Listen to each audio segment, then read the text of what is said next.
you for tuning in to episode 14 of Pushing the Pylon. This is your host, Jim Tannhauser. In case you forgot, I know it's been a long time. I think it's been about 4 weeks since we last put out an episode. A lot of things going on in the real world. A lot of things going on in the NFL world, obviously. I just let my fanhood kind of get in the way for the past few weeks. Became a consumer more than a producer. But we're going to change that today. We have a really good episode to discuss some very important topics heading right into the playoffs. Week 18's behind us. The longest regular season of our lifetimes in terms of weeks played is already done. Time flies when you're having fun in the middle of a pandemic. Am I right? But anyway, just got done a little while ago watching the national championship. Georgia beats Alabama. Georgia was the favorites by 3. However, I still see it as a surprise win. I was fully expecting Alabama to show their experience, especially at that stage with Nick Saban and crew, and just churn out another national championship. But Kirby Smart, Stetson Bennett, you may be asking, who? Stetson Bennett? Who? Yeah, Stetson Bennett, national champion quarterback, Georgia Bulldog. Unbelievable story. And even though I picked Alabama and I was sort of rooting for Alabama just so I felt good about a pick I made, hats off Georgia, hats off Coach Kirby Smart, Stetson Bennett, the whole crew played great. They beat Bama and Michigan in the playoffs, which were the other two good teams. You know, obviously there's only 4, but there's not many more teams that Georgia could have went up against to prove their worth, and they did. And hey, credit to them. They got the monkey off their back from choking all these past years, not winning it, getting there, but not winning it. And they finally did. So, looking like Georgia, where just a few years ago, they were the laughing stock to all of us. We all just knew them as the city that blew leads, you know, between the Atlanta Falcons, the Georgia Bulldogs, even the Atlanta Braves in the playoffs. But they all quickly turned it around. Atlanta Falcons, not so much. We'll talk about them later. But back to NFL football. This episode, I obviously want to touch on some things that happened in Week 18. I want to preview the playoffs. And finally, if you are a loyal viewer of Pushing the Pylon, you may remember back in episode 2, we talked about win-loss total over and unders and where I thought teams were going to finish for the season at the time the season hadn't started yet. So I went back, watched that episode again, and wrote down all of my specific predictions and picks for each team. And I'm going to bring it to you today how well we did or how poorly we did. Spoiler alert, I think we did pretty good. But start with Week 18. I'm rocking this. You know where I'm going to start. I'm going to start with a team that has never trailed in a Week 18 game in franchise history. I'm going to talk about a team who has never lost a Week 18 game in NFL history. And I'm going to talk about a team, more importantly, that stepped up when their whole organization was under fire from the fan base. Stepped up and beat, not just snuck a win out, defeated, were the better team than the Indianapolis Colts, a division rival, that just needed to win, and they were in the playoffs. All their fans were already celebrating the playoffs, even though they lost to the Raiders last week. They said, well, it's Jacksonville. For God's sakes, it's Jacksonville. They just fired their coach midseason. Their kicker's out here accusing their former coach of kicking them. Can't win a football game. You name it, injuries, whatever. Colts thought it was a cakewalk, and guess what?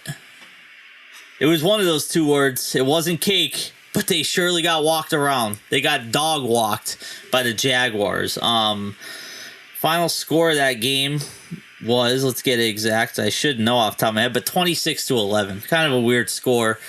But nonetheless, so the controversy surrounding the team, as you may know, is owner Shad Khan has announced that he planned on retaining GM Trent Baalke.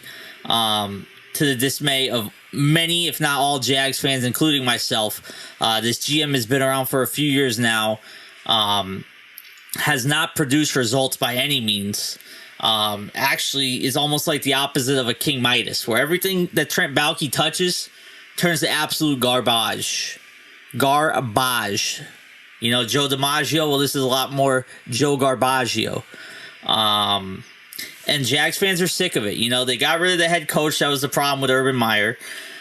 And now they have a franchise quarterback. They've retained the number 1 pick, which is really special. That you win a game in Week 18 as the worst team in the league, and you get to keep your first-round draft pick. That doesn't happen often, but thank you to the Lions for making that possible by winning a meaningless game against the Packers. I don't know if that's ego or that's just how you play the game and you don't intentionally lose. Well, thank you regardless as a Jaguars fan. Trevor Lawrence has to be his best game of his career so far. 23-32, 223 passing yards, 2 touchdowns, including at the end of the game a beautiful, beautiful dime to Marvin Jones in the third quarter. I said end of game. It felt like the end of the game when that happened.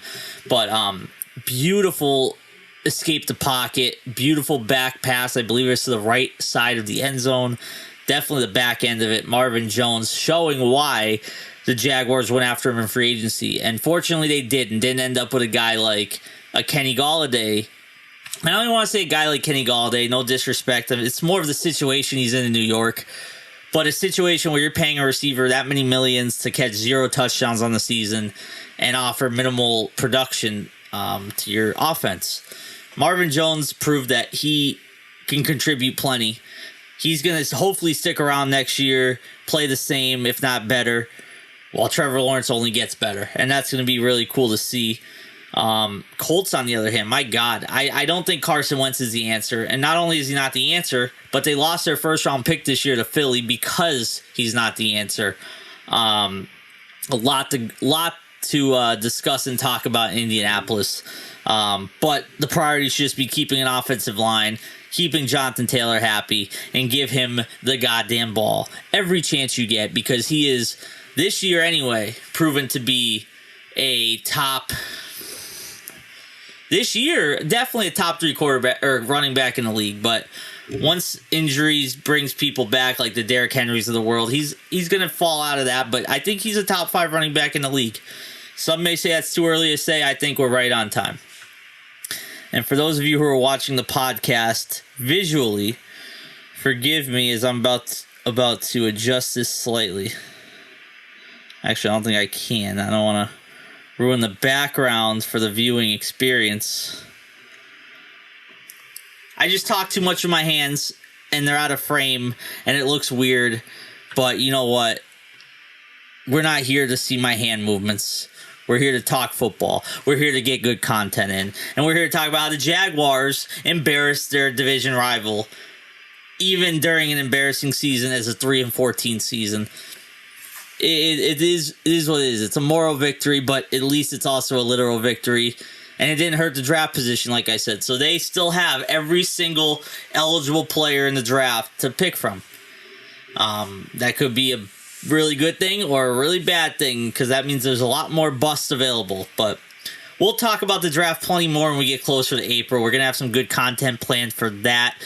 Possibly some mock drafts with some friends. We'll see. But for the rest of Week 18, there were quite a few meaningless games. The Jaguars game was the big one that meant a lot, because what it did was scare the Steelers fans on Sunday night when the Raiders played the Chargers, and the whole talk of town was, will the Raiders and Chargers just let this game end in a tie so they both make the playoffs? Which seemed to be a generational debate. I saw a lot of people my age, including myself, said if those teams were smart, they wouldn't risk injury. They would just play for the tie, whatever, deal with the media criticism later and all the purists who say you're ruining the game, but you're in the playoffs. You can laugh at them later. You get the last laugh. Meanwhile, older generations like my dad, this was who I was debating with this whole time, my father, that's just not how you play the game. They're not going to do that. They're going to try to win. And I was trying to explain to them, sure, it's not about if they will or not. It's about if they should or not. And when you're this late in the season, you've seen how many injuries we have. You see how quick COVID can make you rely on backups and depth. So reducing injuries should be the most important priority right behind winning. And the Chargers and Raiders had a chance for that. And they still played their hearts out. Credit to them. They both played fantastic. Justin Herbert, if you don't think he's an elite superstar quarterback right now, you're either a hater or out of your damn mind, because he's both. He's elite. He's a top quarterback in this league. He's clutcher than clutch. I mean, what was it, 6 fourth down conversions in a game? I don't think that's ever been done before. Especially if it has, it not in this time, not in my time. Just insane stuff from who I called Fourth Down Herbie. That's going to be his nickname, Fourth Down Herbie. But we don't get to see him in the playoffs because the Raiders went and won that game outright in overtime. But if the Raiders missed that field goal, the Chargers would have been smart to just kneel the ball, take a tie. And I think they would have. And it would have been a really weird experience and a cool experience because I'm not a Steelers fan. But if you're a Steelers fan, I have a good friend out there. Shout out my friend Ray if you're watching this. He made sure to text me early in the day that he was a big Jaguars fan, so the Steelers could have a chance. And then they won in overtime, ironically enough, and had to watch an overtime later to finally secure the playoffs. Their first-round game, however, is no cakewalk whatsoever, and we'll talk about that right in a moment, actually, right after we get through this Week 18 talk. A lot of meaningless games. I mean, we have a game like Washington, the Giants were meaningless, but all it did was just show how bad the Giants are coached. Joe Judge is awful, and clearly that's rewarded because the Giants went and fired Joe. What's that? You're saying the Giants didn't they didn't fire Joe Judge? What? Yeah, they kept Joe Judge. Unbelievable. And not only that, but the Dolphins fired Brian Flores in the same time frame as Joe Judge gets announced that he's being kept. Makes no sense to me. Brian Flores started off rocky start for the Dolphins, 1-7, finished 9-8. If you didn't fire Brian Flores when you were 1-7, why in the world is it smart to fire him when you're 9-8? I don't get that.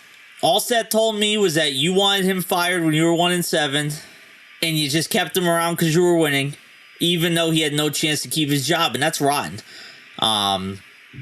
Brian Flores is a great coach, a great defensive-minded coach, which suits that team perfectly because they're a very talented defense. I would say underrated to many people. Very above average to good to even possibly flirt with great defense. The whole Tua experiment, that's a debate for next season. I don't think the Tua fans have much to show to prove that he's already an established quarterback in this league. But, the doubters like me, you know what, let's see another offseason. He gets his rookie contract, then they really have to make a decision. But Brian Flores gone, Joe Judge stays. Blows my mind. Even Mike Zimmer, I get why they got the Vikings got rid of Mike Zimmer. That makes sense, but keeping Joe Judge makes way less sense than if you kept Mike Zimmer. The only one that made as much sense is getting rid of Joe Judge. They did get rid of their coach, which the Bears with Matt Nagy. You had to get rid of Matt Nagy. Not saying he's a bad person or anything, but just it wasn't working in that situation. They needed a change of face. Simple as that.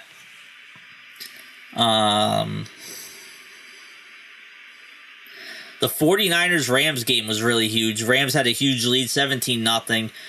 They blow it. They allow the 49ers to go and win in overtime, which keeps the Saints out of the playoffs. Insane stuff because the Saints went and won their game like they're supposed to. And then the Rams, the same team who interfered with them on pass interference that wasn't called in the playoffs. I believe it was Nikhil Roby-Coleman. The same team keeps the Saints from reaching their playoff aspirations yet again, just in a very indirect way because the 49ers took the Saints spot, and the 49ers now have the Dallas Cowboys this weekend.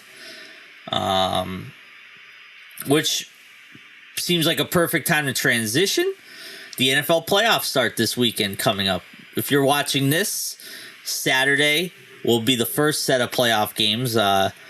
We had the Raiders and Bengals as well as the Patriots and Bills for the Saturday night game. We had the Bengals -6 against the Raiders, Bills -4 against the Patriots. Going into Sunday, you start off with the Eagles versus Buccaneers, Bucks -8.5. 49ers versus Cowboys in Dallas, Cowboys -3. Finally, Steelers versus Chiefs in Kansas City, Chiefs -12.5. Very high spread there. First ever Monday night playoff game, and it's an absolute banger. Cardinals versus Rams, divisional playoff game, Rams -4. Absolutely love to see that game on a Monday night. Exactly what the doctor ordered. Now, if you noticed, this may not be too surprising to many of you, but one thing that jumped out at me right away about these 6 playoff games in the first round, the home teams are all favored, and they're all favored by 3 points or more. So I think the odds makers believe that home field matters a ton this year. Not only that, but they feel like the teams that are hosting the playoff games are the better teams, which you may think, duh, but it's not always the case. The division winner is not always the team that goes on and beats the wild card team. That's not always how it happens. But I'm gonna make these picks on TikTok this week, which make sure to follow Pushing the Pylon on TikTok if you haven't already. But I'm gonna pick the games here. If you're listening, if you're a big podcast listener, we're gonna reward you with some picks, so you can make sure you look at these picks, do with the information as you will, responsibly, of course. And yeah, I think we have a decent track record with picks this year. I'm in a work pool, or my dad's work pool. He's retired, but his old work pool. Came in 6th place out of about 300 people this year. My win-loss total I'll pull this up right now so we just have it. Just for context, if you're wondering if you should listen to my picks or not. So this year in this pool, we have to pick every game from spread. No pick'em games, so it wasn't easy. But I finished with a record of 155 and 115. I think that's pretty good. Which means I'll probably pick every game wrong in the playoffs and jinx that, but we'll see, right? So we have Raiders, Bengals -6. If the Bengals are fully healthy and the Bengals are ready to go, I'm taking Bengals -6. I think they win by a touchdown. Missed extra point and I push, I'll live with it. But I think Bengals -6 is the right move there. Then when you go to the Patriots, Bills, that is the weird one for me. I think the Bills are better than the Patriots. I don't think anyone's that's not a Patriots fan is going to disagree heavily with that.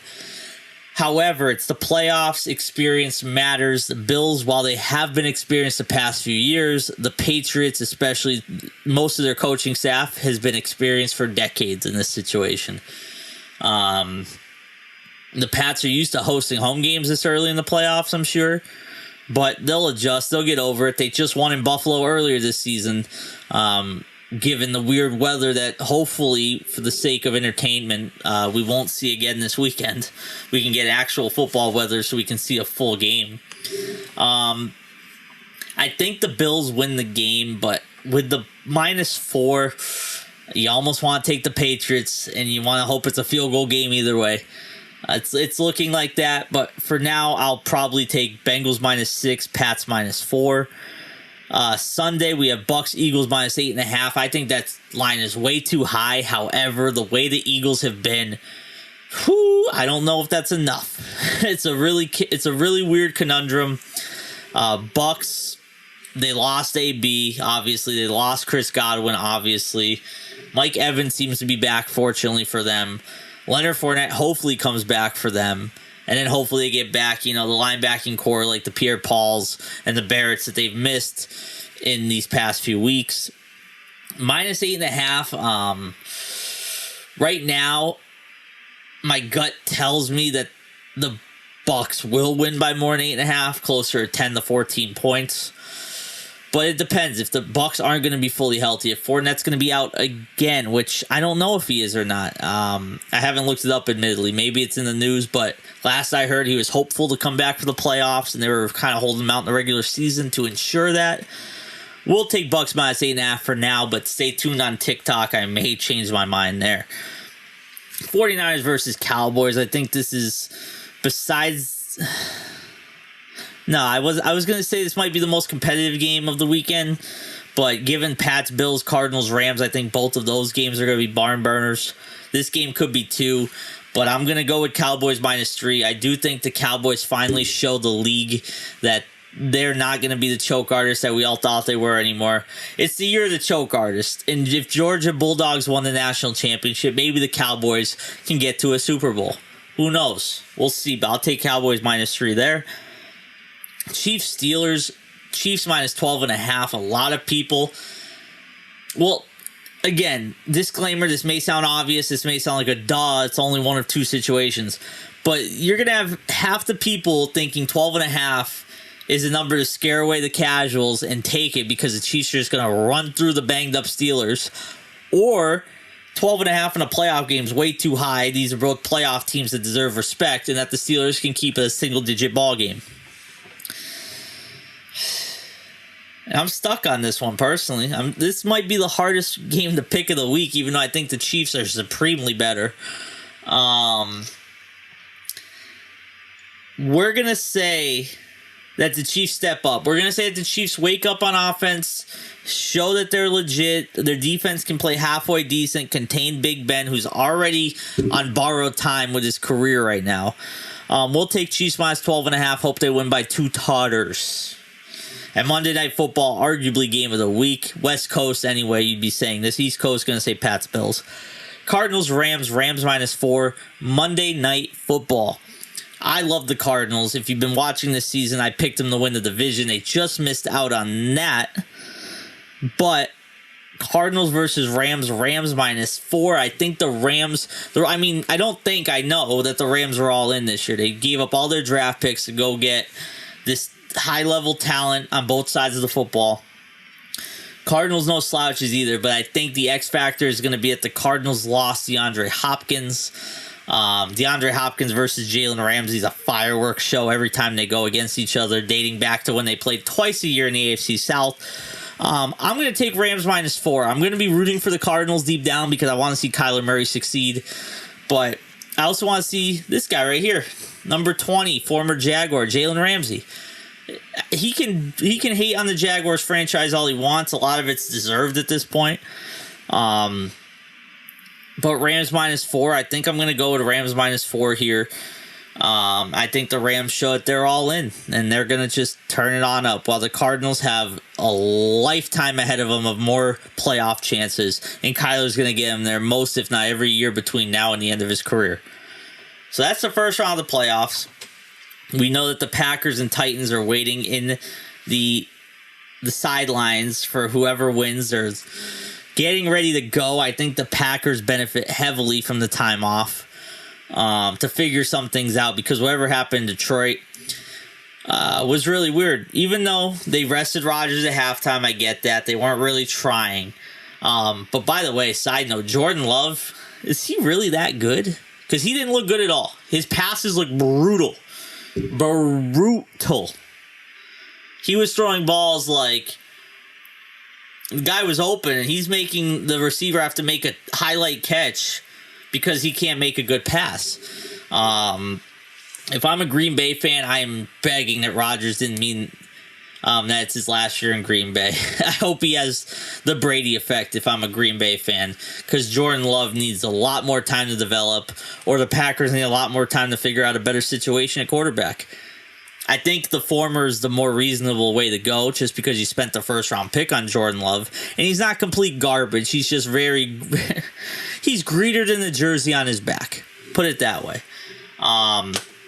But Titans, on the other hand, I mean, of course, they benefit from time off. It just gives them a more likely chance to get a closer to 100% Derrick Henry. He's not going to be 100% at all. We know that, but 40% Derrick Henry on the field is better than 70% of the league at that position. And that's petrifying for whoever plays the Titans in the second round.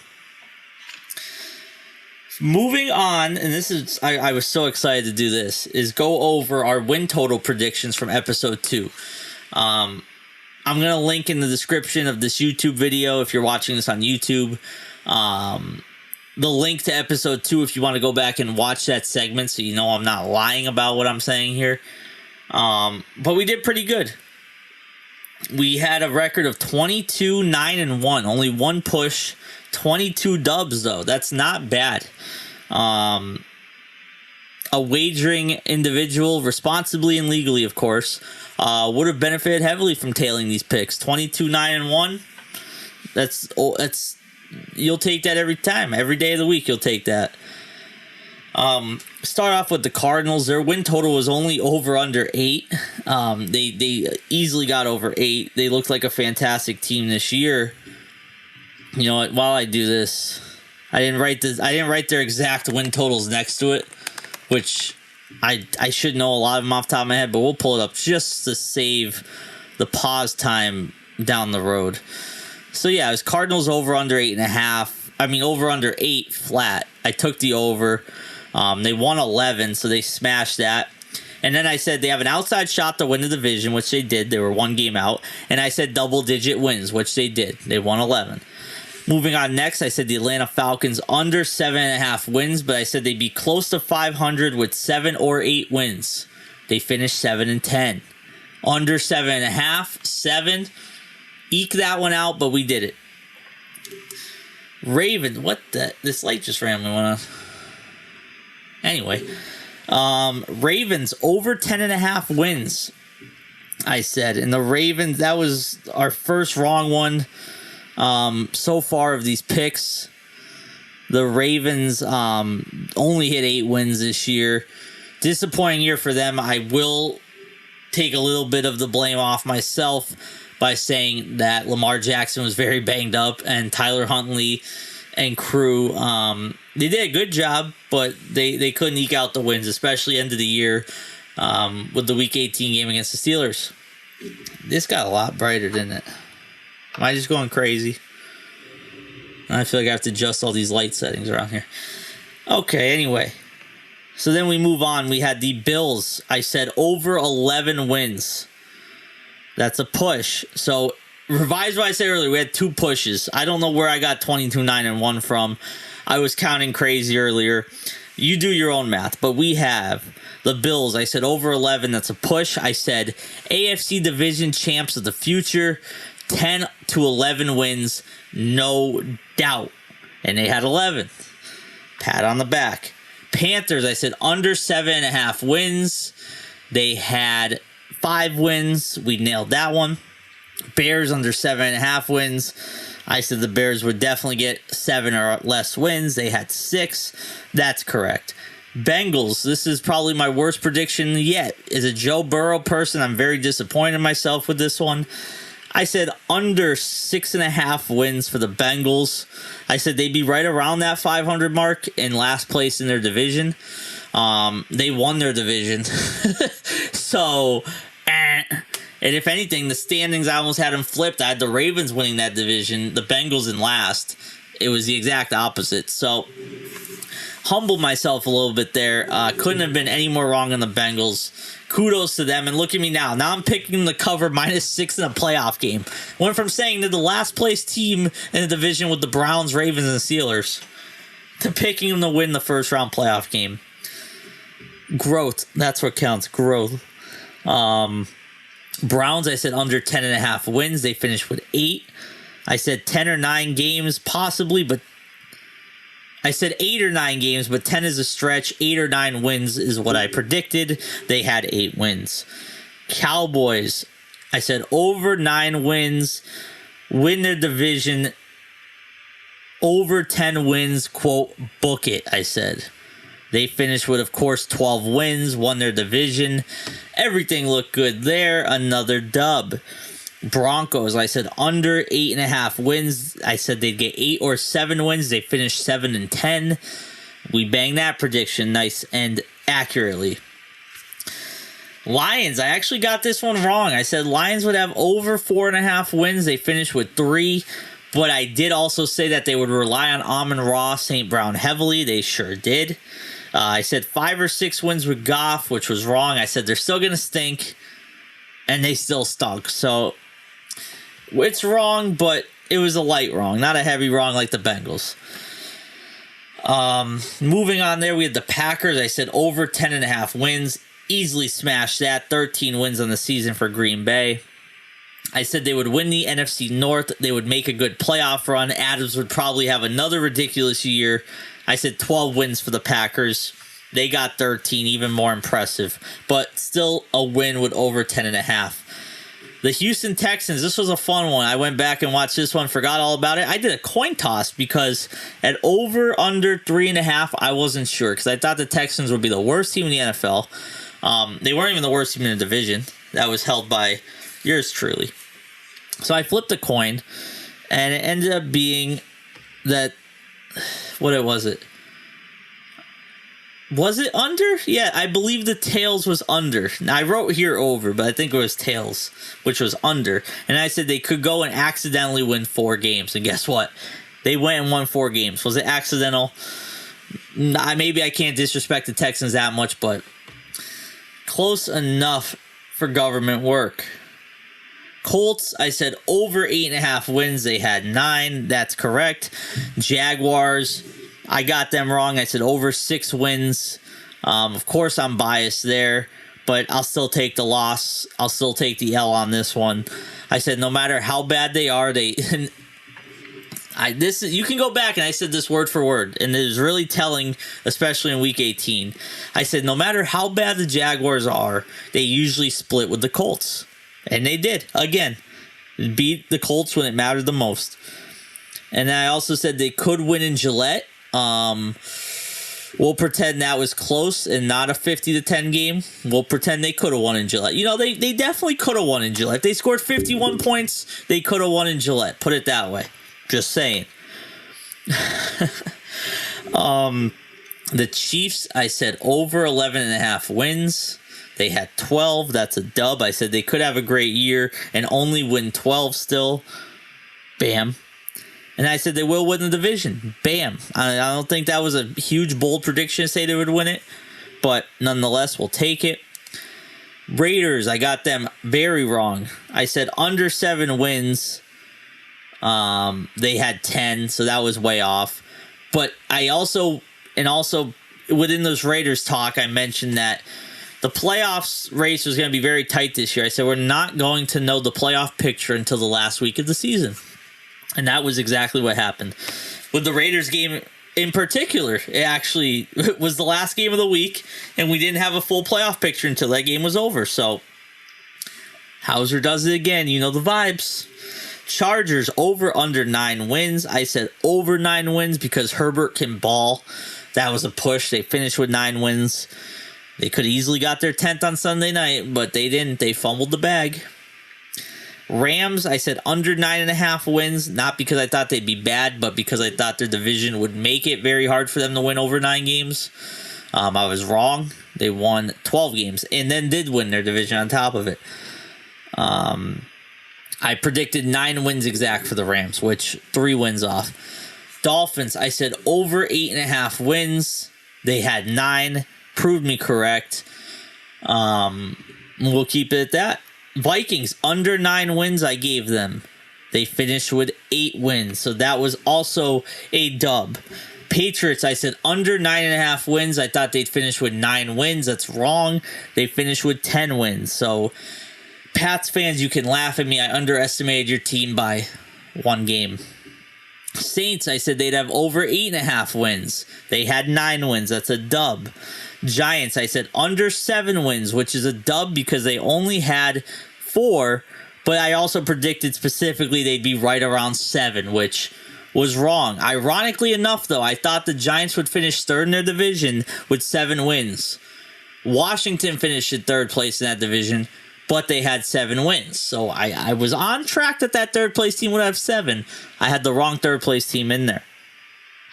Jets under 5.5 wins. This one, I was not doubting for a second when I picked it. They ended up with 4. That was a dub. I said the Eagles over 6.5 wins. I said they'd finish in second place in the NFC East. Eagles had 9 wins and finished second place in the NFC East. That's a big dub. Steelers, I said under 8.5, which was wrong. They finished with 9. And not only that, I said they can't beat the Ravens, which they literally beat the Ravens week 18 to make the playoffs. So there are my words. Yum. Just ate those words right up. 49ers. This is what I called the easiest under in the league, I said. I said under 10.5 wins for the 49ers was an easy pick. And they finished with 10. I was correct. I wasn't that correct saying it'd be the easiest under, but it was the under nonetheless. You sweat it out a little bit at the end of the year when they got hot, but we'll take the dub. Seahawks. Got this one wrong. I said over 10 wins. I thought the Seahawks would finish in third in the division. They finished in last with 7 wins. I said this would be the second time Russ ever went under the win total of 10, which he did for the second time in his career. And the other time he did it before this, he had 9 wins. So this is actually like the worst we've seen of Russell Wilson ever, team performance-wise. Oh well, he's a GOAT. He'll be fine. Bucks, I said under 12 wins. I thought they'd win 10 or 11 because I thought 12 was way too high of an over-under. And they proved me wrong. They won 13 games, so that's an L. Titans, I said over 9.5 wins. I said I think they can win 10 games. I was correct. They won 12 games. So definitely over 9.5. That's a dub. And the last one, I said Washington football team, last place in the NFC. I got that wrong. But I did say under 8.5 wins. They finished with 7. So you can tally that up. I had 22-9-1, but we pointed out clearly 2 draws there. So something wasn't right with that. That record keeping. Feel free to let me know. But I think we did pretty good there. I'm very proud of that set of predictions. Next episode, we'll review the preseason predictions I had. I made 3 bold predictions. We'll see how they finish. I already know 2 of them didn't finish so hot, but stay tuned for episode 15 where you'll hear about those in more detail. I'm excited for playoff football, and I'm definitely going to be, like I said, making more content for playoff football this year. Apologies again to everybody who's been watching these episodes or listening to these episodes or sharing the episodes. And I've been on hiatus for a little bit. I do apologize for that, but a lot of planning is in the works. This wasn't planning to be a 1-season thing, pushing the pylon. It's going to be a long-term thing where I can have podcast episodes in the off-season. We can have contests, perhaps even, in the off-season, in the draft mode, leading up to the regular season next fall. Long time here to build. I'm here for a long time. I'm also here for a good time, not one or the other. I hope you all are as well. I think something I'm going to do in the offseason is stream Madden, do some Madden rebuilds within Pushing the Pylon. I think that's good content. Possibly go back and rebuild some of these NFL teams in the offseason to show you how I would rebuild these teams. And we'll do realistic rebuilds where we take the Jaguars and we say, okay, who do they draft at number 1? How do we rebuild this team in a realistic way? And how do we get Trevor Lawrence to lead his team to greatness? Or we take a team like, say, the Chiefs, and we say, okay, well, how long can we sustain this team's greatness into Patrick Mahomes' prime? Can we keep them from falling apart within the next 5 years? Will they fall apart in the next 7 years? Things like that I'd be really excited about doing. Let me know if you're watching this, how you think about that. Leave comments on our YouTube videos. That helps me a lot get more perspective for the direction we should be going in with these videos. Make sure to subscribe on YouTube, of course. Follow our Pushing the Pylon pages on Facebook, Twitter, Instagram, TikTok, YouTube, etc., etc., etc.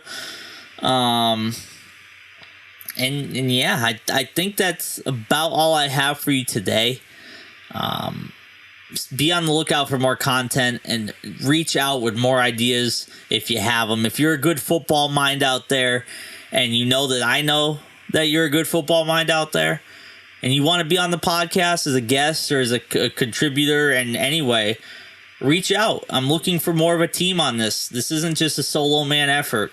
It already isn't as it is because I have a good producer. Again, shout out 45 Street. Shout out my boy Big Drip, aka John Pichek. If you ever need producing capabilities or editing skills on your content or projects, reach out to my guy. He is a jack of all trades. I guess more like the John of all trades, but if it has to do with technology, if it has to do with entertainment, if it has to do with making good content, he can help in most, if not all, facets of getting that off the ground for you. So make sure to do that. I'm out of here in the meantime. If you want to know a little secret, it's 4:04 in the morning right now. This is my prime time. This is where I shine. It doesn't matter if I work in the morning. This is my love. I run on football, I run on sports, and I run on talking about it. As a lot of you know, talking is one of my hobbies. Talking is one of my passions. That's why this episode hasn't ended 5 minutes ago. But we'll do it now. Again, thank you for tuning in to Pushing the Pylon. Sincerely means the world to me. This is your host, Jim Tannhauser. Enjoy some playoff football. It's going to be fun, and it's going to be dramatic as always. Enjoy.